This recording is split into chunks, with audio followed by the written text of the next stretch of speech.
광산을 박시종 후보 연결돼 있습니다. 안녕하세요, 후보님. 네, 안녕하세요. 네, 더불어민주당 중앙당에 경선 재심을 신청을 했습니다. 재심 신청을 요청한 이유에 대해서 간단히 이야기를 해주시죠. 어제 신청한 게 아니고 그제 신청을 했어요. 네네. 그런데 이제 내용은 그겁니다. 재경선을 했던 건 다 아실 것 같고요. 네. 재경선 도중에 당원 명부 불법 유출 의혹이 발생합니다. 네. 당원 명부 유출이라고 하는 건 이제 심각한 범법 의혹이고요. 이를 선거에 직접 이용했기 때문에 중앙당 재심위에서 이를 엄중하게 좀 판단해달라라고 하는 요청을 하게 된 거고요. 재경선 결과의 문제가 아니고 네. 과정의 공정성, 불법성 때문이었다. 이렇게 말씀드리겠습니다. 네. 이 결과는 나왔습니까? 재심위원회, 최고위원회 모두 기각으로 결정했다고 들었습니다. 네. 그 최고위원회와 재심위원회 모두 기각으로 결정한 그 부분에 대해서 우리 박시종 후보의 입장은 어떤 겁니까? 기각이 됐지만 오늘부터 이제 후보 등록이지 않습니까? 네. 개인적 이해관계를 떠나 당의 결정은 수용될 수밖에 없다. 이렇게 이제 상황 판단을 하고요. 네. 그러나 기각 결정에 대해서는 동의하기가 어렵습니다. 당원 명부 불법 유출 의혹에 대해서는 당의 조치가 있어야 하는 거죠. 네. 그런데 전혀 그런 기미가 보이지 않고요. 네. 결국 검찰에 고발하는 것으로 대신했습니다. 네. 무엇보다 이제 광산을에서 재경선이 발생한 사유가 당원 명부 과다 조회였거든요. 네. 근데 이런 조회보다 훨씬 더 심각한 유출 의혹이란 말이에요. 네. 그걸 기각한다? 이건 형평에도 맞지 않는다. 이렇게 생각합니다. 결국은 이 방금 이야기하신 것처럼 1차 경선 이후에 재경선이 됐던 이유가 이 당원 명부를 과다 조회했기 때문에 이것은 재경선감이다. 지금 이렇게 돼가지고 됐는데 방금 이야기하신 것은 그런 게 아니라 유출됐다라는 것. 이것은 더 심각한데 왜 중앙당에서 이것을 더 논의하지 않고 기각을 해버렸을까요? 여러 이유가 있겠죠. 근데 일단 1차 경선을 무효화한 거는 네. 사실은 민영배 후보의 이의 제기로 발생한 건데 네. 아니 한마디로 정리하면 결과에 불복했기 때문입니다. 네. 민영배 후보가 1차 경선 때 이겼으면 네. 다시 하자고 했겠어요. 네. 그냥 지니까 다시 하자고 한 겁니다. 당이 그걸 받아준 것이 문제고요. 네. 그리고 그때 명분은 사퇴한 김성진 전 예비 후보가 당원 명부를 과도하게 조회했고 그렇게 조회한 당원 명부를 저에게 넘겼을 것이다. 네. 나아가 그것이 경선 때 유리하게 작용했을 것이다. 이런 것들인데요. 방금 이야기하신 것처럼 했을 것이다라는 것은 어떤 확정이 아니고 추정의 문제지 않습니까? 그렇습니다. 추정을 가지고도 추정이고. 추정을 가지고도 재경선을 하는 마당에 이런 그렇습니다.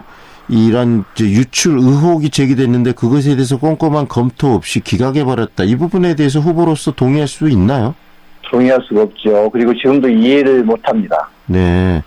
그런 1차 경선 이야기를 좀 더 나눴으면 좋겠는데 우리 박시종 네. 후보께서 이렇게 중앙당에서 확정도 아니고 추정의 문제를 가지고 재경선까지 다시 치르라는 그런 이야기를 했을 때 그것을 왜 수용을 하셨습니까? 수용하지 말고 끝까지 법적으로 대응하자라고 하는 주장 요구 강했습니다. 네. 특히 당원들 중심으로 그게 원점을 좀 강했죠. 네. 그러나 당이 재경선을 재심위원회에서 받아주고 최고에서 의결했어요. 네. 그런데 재경선을 결정을 한 상태에서는 전략지역이라고 선정을 하고 당이 이른바 마음껏 공천자를 정할 수 있습니다. 네. 그러면 저는 경선에서 승리하고도 네. 자칫 무소속으로 이렇게 출마를 한다든지 하는 네. 다른 선택지가 없는 상황으로 몰리게 됐죠. 네. 부득이 수용을 하게 됐습니다. 네. 다시 한번 1차 경선에서 당이 재경선을 결정한 그 이유에 대해서 정리를 해봤으면 좋겠습니다. 많은 청취자분들이 궁금해하시거든요. 그 당시 이 당원 명부 이 조회 문제였다고 이야기했는데 네. 그런 부분들이 확인되지 않는 추정의 문제였다라고 이야기를 하셨습니다. 네. 그리고 그것을 민영배 후보가 제기를 했고요. 그런 그 처리하는 그때 당의 방식과 이번에 우리 박시종 후보가 제기한 문제를 기각한 방식, 이것이 당의 어떤 판단의 형평성이 있다고 보십니까? 불공정하죠. 네. 1차 경선을 무효화했을 때 드린 것처럼 과도하게 제3의 후보가 조회했고 그것이 저에게 넘어왔을 것이다. 선거 때 유리하게 작용했을 것이다. 다 추정이고 추측이지 않습니까? 네. 근거도 없습니다. 근거도 저에게 설명하지 않습니다.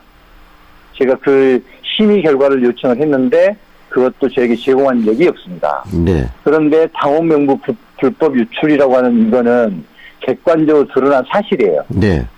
당연히 심각하게 이걸 검토하고 균형 있게 공정하게 잣대를 들이대면 재경선 무효에 해당할 겁니다. 네. 그런데 이에 대해서 정무적 판단이라고 봐야겠죠? 네. 정무적 판단이라고 하는 명분으로 전혀 받아들이지 않았다. 이건 제가 납득하기도 그리고 당원들을 설득하기도 시민들이 보시기에도 좀 불편하실 것이다. 네. 이렇게 봅니다. 그럼에도 불구하고 당이 그때와 지금의 이런 그 형평성과 공정성에서 우리 후보가 보시기에 맞지 않는 판단을 하는 근본적인 이유는 무엇이라고 보십니까? 저는 이게 특정 후보를 염두에 둔 방식이 아닐까라고 하는 네. 그런 의구심을 끊임없이 가졌고 네. 그걸 좀 제기를 했습니다. 확인되지는 않습니다. 네. 그러나 그런 의혹을 특히 제 입장에서는 네. 갖지 않을 수 없고요. 네. 두 번째는 이른바 시스템 공천이라고 하는 게 공정성, 객관적 잣대 이걸 생명으로 하는 거지 않습니까? 네. 그런데 그런 객관성, 객관적인 잣대 이게 아니고 임의의 잣대, 정무적 판단이라고 하는 그래서 공정성이 근본적으로 훼손되는 그 과정에 대해서 그 이유에 대해서는 제가 추정을 할 뿐이고 네. 정확하게 뭐라고 답변드리기는 곤란합니다. 그리고요, 이 2차 경선의 재경선 방식에 대해서도 여러 가지 논란이 있습니다.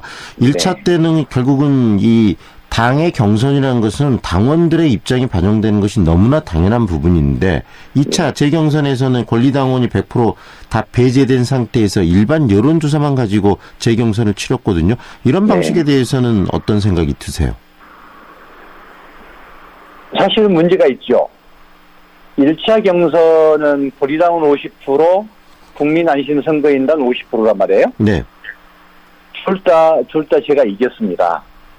그런데 권리당원 50%에 이른바 이제 오염된 권리당원 표현이 문제가 됐잖아요. 네.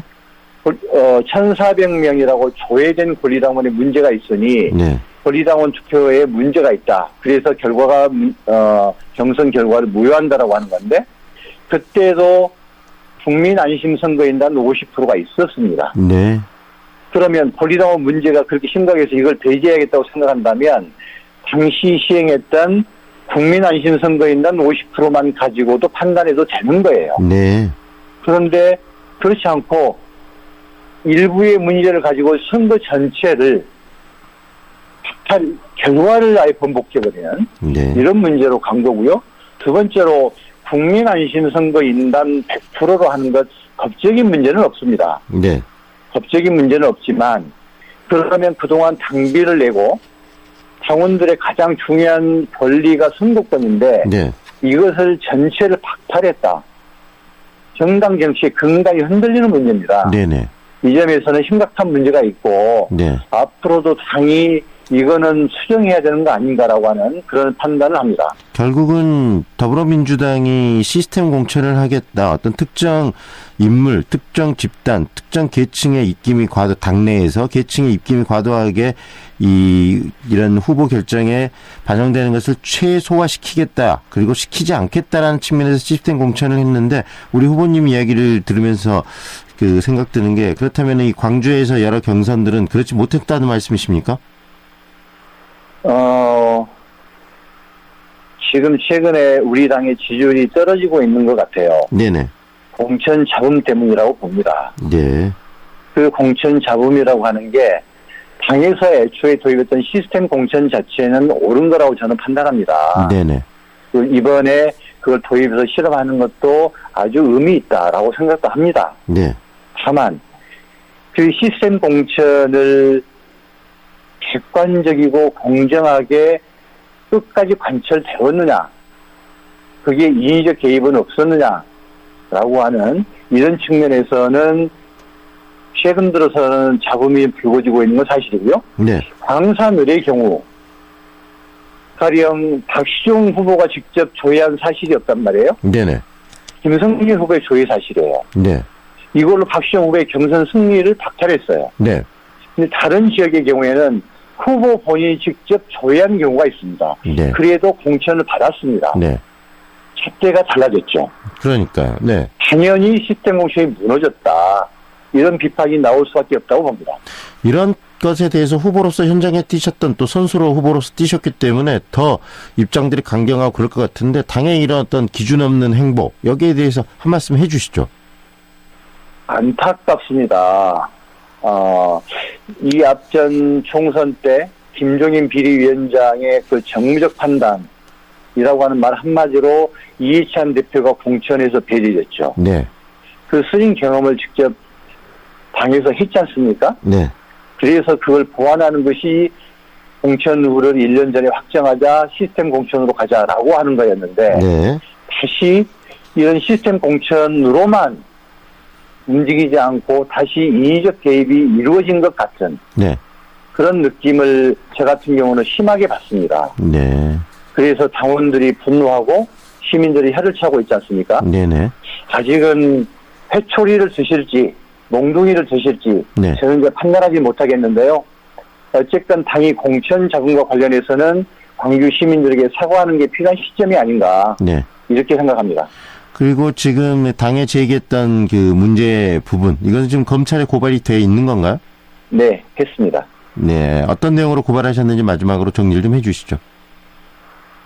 당원 명부 불법 유출 의혹은 조금 심각한 사안입니다. 네. 당원의 명부를 관리할 책임이 있는 당에서 명부가 유출되었다, 개인정보가 유출되었다, 라고 하는 건 심각한 범법행위거든요. 네.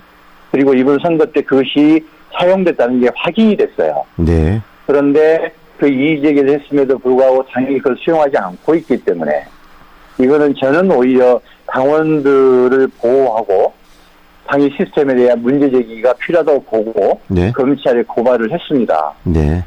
압수수색을 통해서 아마 밝혀지지 않을까라고 생각을 합니다. 앞으로 이제 공은 검찰로 넘어갔기 때문에 검찰이 수사를 통해서 이 결과를 또 밝혀내겠네요. 그렇습니다. 네, 오늘 말씀은 여기까지 듣겠습니다. 고맙습니다, 후보님. 감사합니다. 이렇게 더불어민주당 광주 광산을의 박시종 후보와 함께했습니다.